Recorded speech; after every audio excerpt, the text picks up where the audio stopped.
8월 10일 월요일 황장수의 뉴스 브리핑 시작하겠습니다. 정말 더운 여름이 계속되고 있습니다. 올 여름은 초반에 상당히 가물었어요. 모기도 별로 없는 것 같습니다. 호랑이보다도 더 무서운 게 여름에는 모기라고 정약용 선생이 이야기했다는데요. 그나마 모기라도 없어서 다행이라 생각하고 한 열흘 정도만 버티면 여름이 지날 것 같습니다.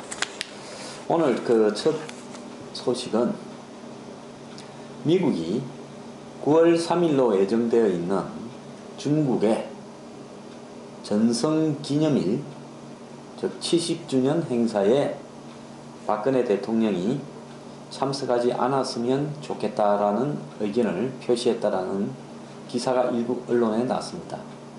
당연히 청와대는 그런 사실이 없다고 부인하고 나섰습니다. 자, 중국의 대일 전성기념일 70주년 행사, 즉 그러니까 1945년 9월 3일을 중국은 일본과의 전쟁에서 승리한 날로 이렇게 기념하고 있습니다. 당시 중국은 공산당 정부와 국민당 정부가 나누어서 서로 싸우다가 일본이 만주를 침략하고 중국 본토로 침략에 들어가니까 상해까지도 점령이 되고 홍콩도 점령이 될 뻔하고 그랬죠. 그렇게 되니까 어떻게 됐습니까? 그렇게 되니까 이 궁극적으로 둘이가 국공합작을 해가지고 일본을 상대로 싸웠습니다. 그래서 중국 정부는 일본의 항복을 받고 난 다음에 2차 대전이 끝나고 난 직후부터 또 국민당과 공산당이 1949년까지 싸웠고요. 한국전 직전까지. 한국전 직전에 국민당이 패퇴해서 대만으로 도주를 했죠. 그래서 지금 오늘날 타이완이 된 겁니다. 자, 이런 역사를 갖고 있는 중국이 올해가 45년에서 이제 2015년이니까 전성 70주년이다 해서 대대적으로 전성기념일을 갖고 그 전성기념일에는 중국이 가지고 있는 온갖 육해공의 첨단 무기를 동원해 가지고 열병식, 즉 군대 퍼레이드를 갖다가 하는 겁니다. 천안문 광장에서 하겠죠. 거기에 각 나라 정상들이나 원수들을 불러서 이렇게 배석시켜 놓고 그 앞에서 열병식을 하겠다는 겁니다. 그래서 미국은 중국이 패권국의 위치를 과시하기 위해서 이 서방과 아시아 주요 나라의 대표들을, 그러니까 이 수반들을 불러서 자기들 위력을 과시하는 자리니까 우리는 안 가겠다. 그래서 미국은 형식적인 주중대사를 비롯한 대표단만 보내겠다. 그러면서 미국이 지금 아시아에서 구상하고 있는 핵심 전략은 한미일 삼각 방위 구도를 핵심 축으로 해서 중국에 대응하는 전략입니다. 미국의 지금 이 잠재적인 가장 큰 적은 중국으로 되어 있죠. 그렇기 때문에 미국은 자신들의 한미일 삼각 방위 구도와 그것을 중심으로 한 아시아 중시 구도, 또 특히 남태평양의 남중국해에서 중국과의 마찰, 또 일본의 중국과의 생각구열도 마찰, 이런 부분에서 무조건 해당 국가들, 즉 중국이 아닌 국가들을 편들고 있는 겁니다.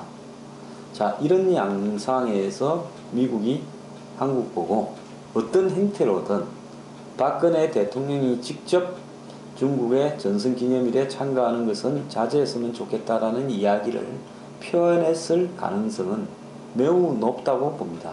외교적으로는 이런 의사를 비공식적으로 알려지지 않게 전달하고, 왜 상대국에 대한 굉장한 결례고요. 또 알려지면 상대국의 자존심을 상하게 할 수도 있기 때문에 그렇죠.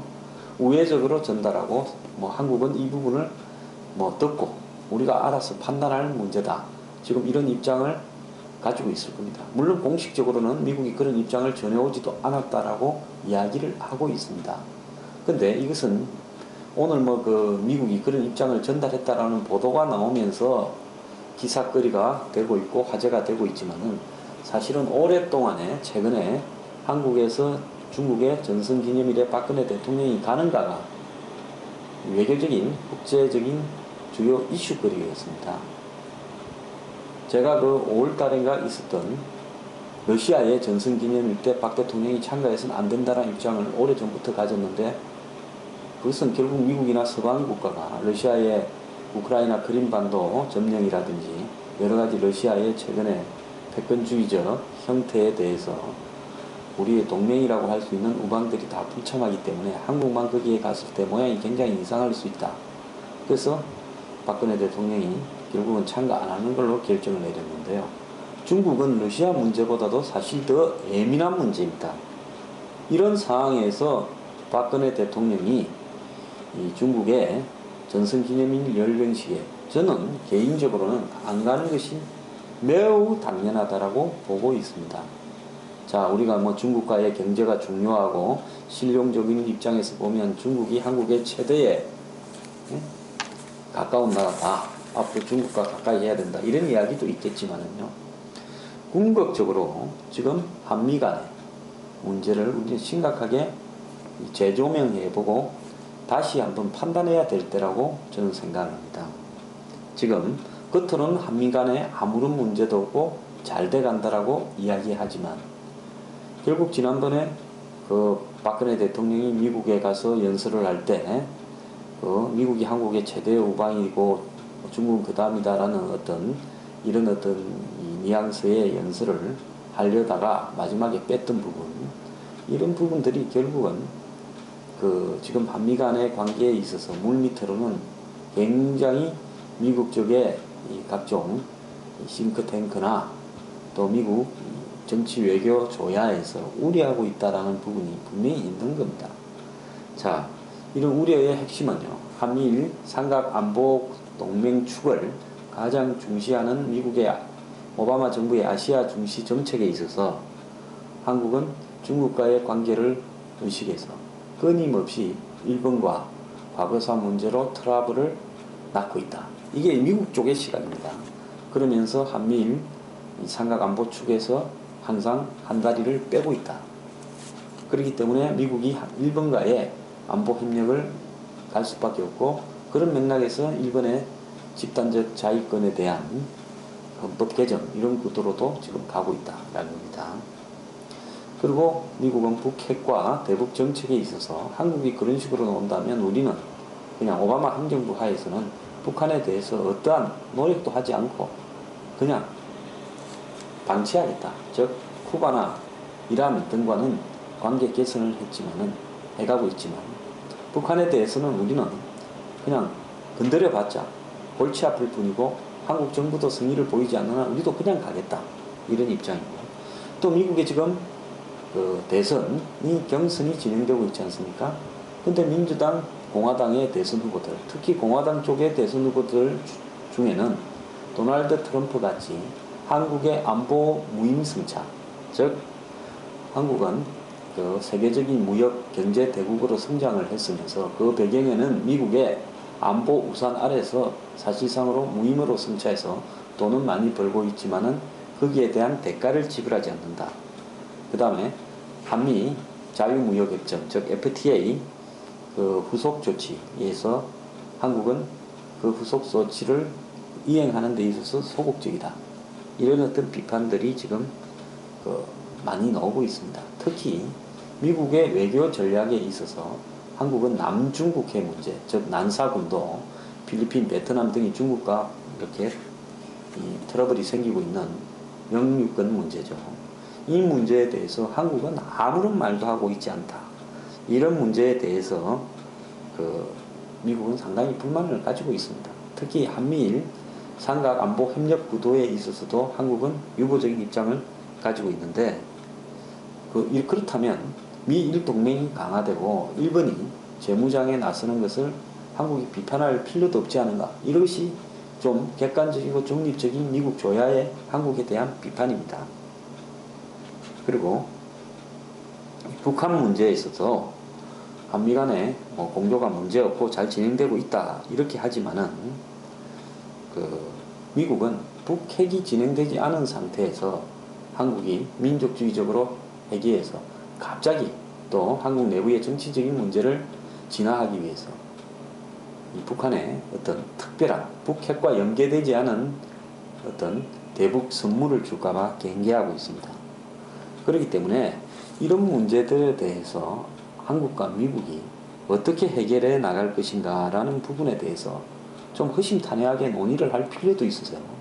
근데 이런 장기적인 어떤 전략에 대해서는 양국 간에 헬맹이라 그러고 우방이라고 겉으로는 뭐 이야기를 합니다. 이번에 김무성 대표가 미국에 가서도 최상의 과공이라 소리를 들을 만큼 미국에 대해서 고마움과 감사, 동맹 의지를 표명을 했습니다만은 큰절도 몇 번 했죠. 그렇지만 실질적으로 그렇게 한다고 해서 미국에서 한국에 대해서 저 사람들이 신뢰 있는 헬명이로서 위치에 있다라고 인정을 과연 진심으로 하고 있는가에서는 서로 간에 문제가 좀 있는 게 사실입니다. 최근에 TPP 문제만 한번 보십시오. TPP도 지금 급진전되어서 머지않아 12개국이 타결될 거라고 보고 있는데요. 협상협정이요. 즉 환태평양 경제동반자 협정이지 않습니까? 미국이 태평양 주변국가, 그러니까 미국을 중심으로 해서 태평양의 이 원을 그리면 거기에 이제 일본이라든지 호주라든지 칠레라든지 뭐 멕시코라든지 이런 나라들이 쭉 있지 않습니까?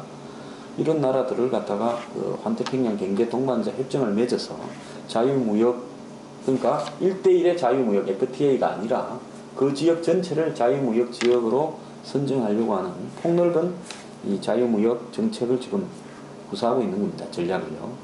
근데 이 문제에서 한국은 중국을 의식하면서 AIIB, 즉 아시아 인프라 투자은행, 중국이 주도하는 데는 돈도 투자하면서 적극 참여했는데 이 문제에서는 초반에 굉장히 소극적으로 그렇게 눈치를 보다가 한국을 빼고 출범을 했죠. 협의를 시작했죠. 그런 상황에서 한국은 지금 뒤늦게 이 문제에 대해서 좀 되어갈 것 같으니까 참석해볼까 하는데 미국 쪽은 이 문제에 대해서 한국 쪽에 그냥 되고 난 뒤에 들어오나 골치 아프다, 귀찮다라는 입장을 지금 보이고 있는 아주 우스운 꼴이 되어가고 있습니다. 자, 일본이 만약에 미국과 TPP 협정을 맺어서 가게 된다면, 그리고 사실상 아시아 번영에서 일본이 주도해 나간다면 지금 한국이 어떤 이 무역 분야에서 일본과 여러 가지 경쟁을 하고 있는 마당에서 굉장히 불리한 위치에 도달하게 될 가능성이 있습니다. 그렇기 때문에 지금 이 대통령의 중국의 대일 성정 기념일 참가 문제는 이 한미 동맹의 기본적인 핵심 축 하에서 매우 신중하게 판단이 되어야 되고요. 제가 볼 때는 특사를 보내는 수준에서 대통령이 아니라 마무리 짓는 것이 맞다고 보고 있습니다. 지금 중국과의 무역량이 뭐 한 6% 정도 줄어들고 있어요. 작년에 비교해서. 중국 경제가 추락하고 있으니까 발생하는 문제인데요. 한국에 있어서 중국은 경제, 미국은 안보라는 이 논리도 최근에 중국 경제 추락과 더불어서 올 들어 중국에 대한 수출이 한 6% 정도 줄어들고 있어요. 이 논리도 멀지 않아 깨어질 수 있습니다. 미국과의 안보 동맹이 마치 태어날 때부터 주어졌던 것처럼 생각하면서 이런 어떤 부분에 대한 경계와 우려를 하는 것을 심리적으로 이렇게 몰아버리는, 매도하는 이런 우리의 고정적인 어떤 잘못된 습관을 고치지 않으면요, 지금 머지않아서 정말로 한국이 고립될 수 있습니다. 이런 부분들을 고려해서 이번에 중국 열병식 참가 신중하게 재검토해야 될 때입니다.